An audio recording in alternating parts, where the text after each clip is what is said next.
Hey guys, welcome back to the channel. On today's episode, I'm going to show you guys how to sand and buff so you can make your paint job go from looking like this to looking like this.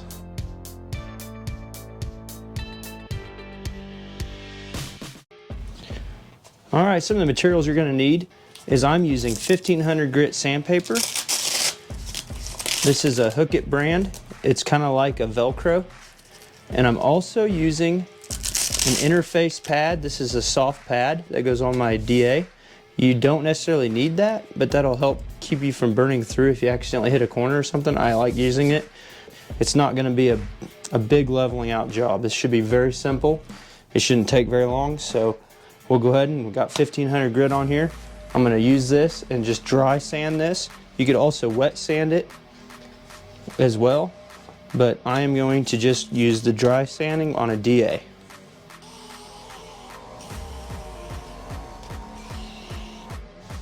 Okay, now that we're sanding, you're starting to see all the shiny areas. Those are the low spots. All the area where it's a little bit more on the hazy side, that's what we want it to all look like. We got to take our time. I put a lot of clear on this, so I have a lot to work with. So we're going to go ahead and keep sanding until it looks dull, like this area here, all throughout. Everywhere there's a little bit of the pits or holes or divots, those are all low spots that we're trying to sand out. This is what's going to give it that glass look. You don't have to do this. A lot of car factory paint jobs don't have mirror finish, but we're going to try to just at least sand this down to where it doesn't look so, I would say, just orange peeled. I like it to look glass. So we're going to keep working at this for a little bit longer. I'm going to keep just sanding. Notice how it's a little bit more coarse over here. I haven't hit this area yet. So that's what we're trying to get rid of, is that rough texture, and then it's going to get smooth. Then when we get done sanding, then we'll come back over this with the buffer, compound and buff it, and it's going to make this look like glass.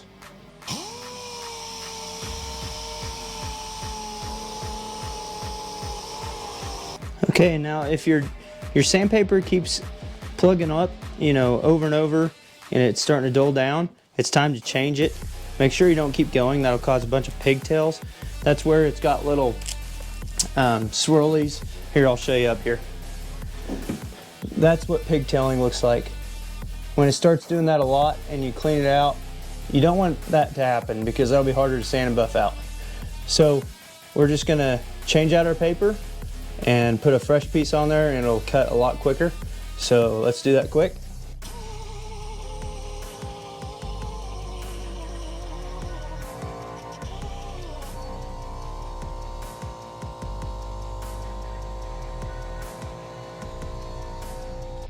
This is what it should look like when you get done.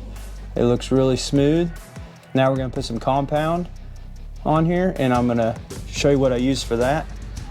You can use whatever compound you want. I'm using this 3M 360/60, and on the label it says that it can go down to 1200 grit or up to 1200 grit sandpaper. Since we use 1500, obviously we're in the good there, so you want to make sure that you get the right compound for it. And then once you get done cutting it there, you can use a polish, which will go even finer. The more you buff, probably the shinier you're going to get it. But the problem with it is if you go too far, you can burn through your clear coat, which means you're basically sanding all the way through the clear coat into the base coat. And we don't want to do that, because this has, basically it's like a toothpaste, has grit in it. So we're going to put this on there, and it'll do even a really fine sanding basically. So let's get started. All right, this is what I'm using to buff this small area. Since it's really small, we're literally this area right here, that's it.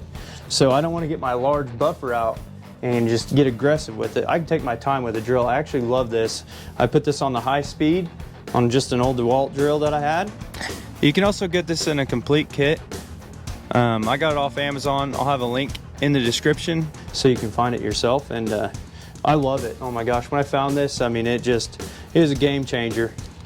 Around headlights and areas that were like really tight, you don't always need the big buffer. A lot of times you don't need the big buffer. You just need that around like the hood and like the big, the quarter panels. Like in the big areas, you use the big buffer. this is awesome anywhere else. So I highly recommend getting one of these if you do a lot of buffing. If you have like a little scratch or something you want to take care of, well, I get the big high-speed buffer out. We can just get a drill. So, and it spins plenty fast. So, all right, we're gonna put some compound on here.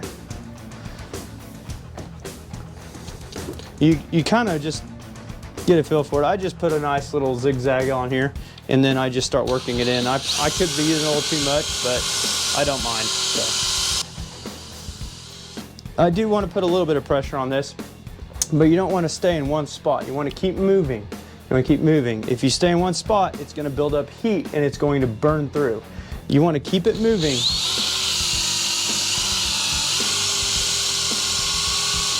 If you need to go to the low speed until you get familiar with it, do that. You can do this. Just going to take a little longer. When you get a little more experience, speed it back up.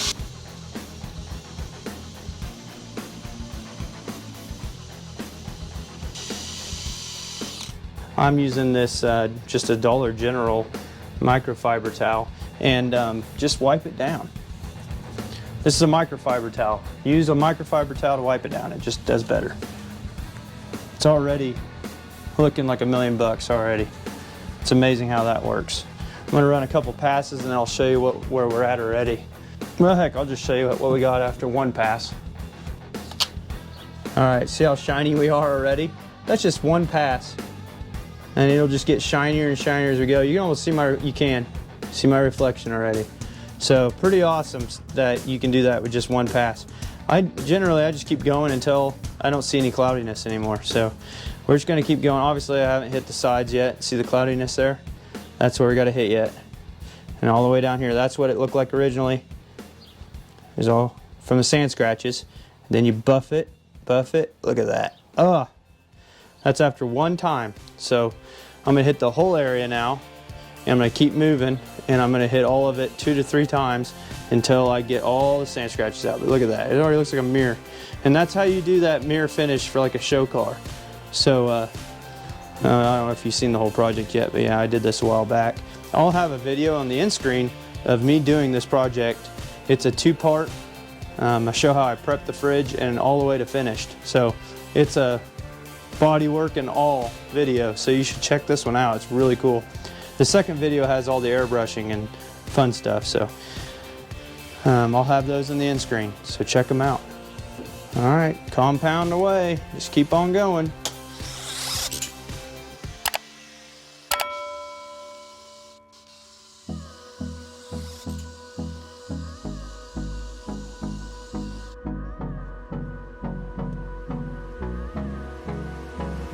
I also want to be very cautious of my edges. When you run a buffer on an edge, it can cause it to burn through because it's sticking out, and the pressure tends to be more on those edges and those corners. Some people will actually put a piece of masking tape over their edges, and that way they don't accidentally burn through, and then they'll come back and they're very careful around their edges. I have done enough to where I just feel comfortable just taking my time and doing it without taping it off. But I used to tape it off all the time because of burning through. I did it quite a few times when I first started. So you don't want to do that. If it's bad enough, you have to repaint. So we don't want to do that. Be very careful.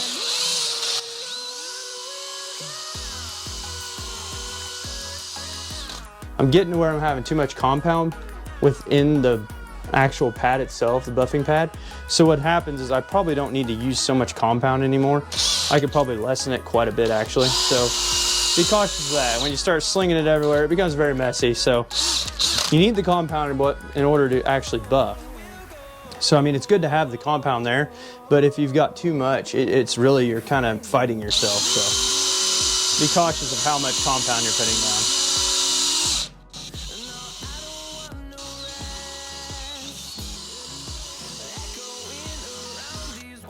All right, I'm just gonna wipe this off. And I have enough compound inside of my pad still, where if you watch, there's so much in there, still doing its job. You still see all that compound, so it's still doing some work here.